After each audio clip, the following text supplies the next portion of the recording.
Hey everyone, Daniel Vadnal, Fitness FAQs. Today's video we're going to do a beginner bodyweight training routine.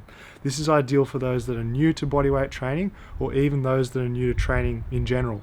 Don't be fooled by the title though guys. With these exercises, if you push yourself, the intensity is pretty high, you will get stronger, you will build muscle, and you'll develop very, very quickly by doing so. That doesn't mean it's going to be easy, but it will be effective. Let's cut to the demonstrations. I'll voice over the video, let you know how many sets and reps to do to get the most out of your training. We're going to start the routine with a pull-up eccentric. Now the reason why we're doing eccentrics in a beginner routine is because I'm assuming for most of you pull-ups are quite a difficult exercise for you to do, and doing them eccentrically, or in other words from the top down, is going to build strength very rapidly because you're doing the exact movement pattern that you're trying to get stronger at, just in reverse. I want you guys to jump to the top of the bar, and I want you to slowly control yourself until your arms are in full extension. Try and make the motion very smooth from the top where your chin's above the bar all the way till your arms are straight. Next we're going to move on to an anterior core exercise, just a basic plank guys. When you're doing this one, you want to make sure that your back is straight, that you're squeezing your abs as well as your glutes, and you're resisting your lower back from arching. Sounds simple to do, but if you're new to this type of exercise, you're most likely going to be shaking, but don't be too concerned. With a little bit of practice, like everything, you'll get better at it quickly.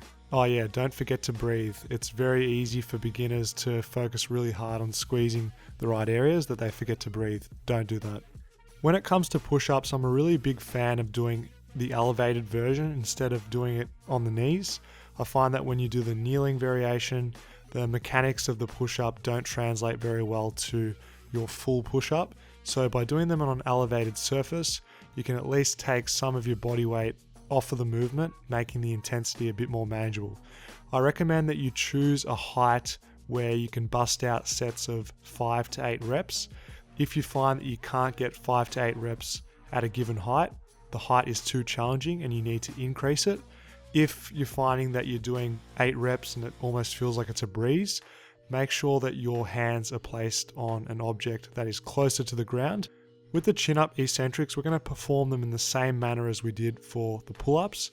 By that I mean you're going to control the entire range of motion, nice and smooth from top all the way to a dead hang. There's absolutely no point in rushing through the range of motion because you're not going to build strength throughout the entire range.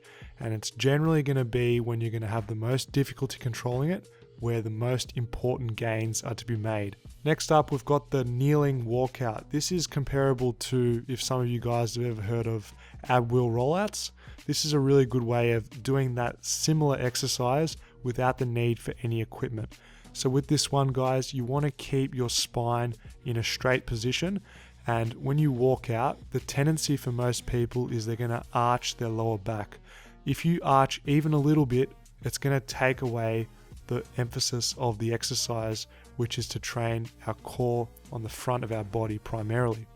So when you're walking out, I want you guys to brace your stomach before you begin to start walking further ahead with your hands. And the distance that you can walk out is dictated by your level of strength. So the stronger you are, you can walk out further with your hands before you need to return back to the starting position.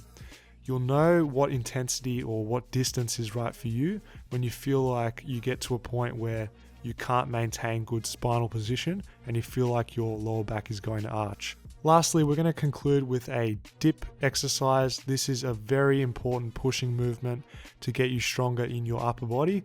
And once again, we're doing eccentrics with this movement to try and build some volume in this movement pattern so that in the future, you can bang out this exercise in a normal fashion, going up and down. That is what the eventual goal is. We're going to perform the exercises in a continuous fashion. So you'll start with the pull-ups, immediately go on to the plank, and then finish off with the push-ups. No rest between exercises.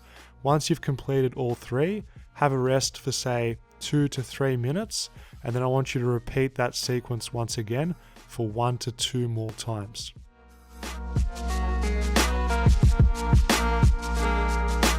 Thanks everyone for watching. Try the routine. Let me know what you think in the comments. thumbs up the video to support the channel, and I'll see you next Friday for another video right here on Fitness FAQs.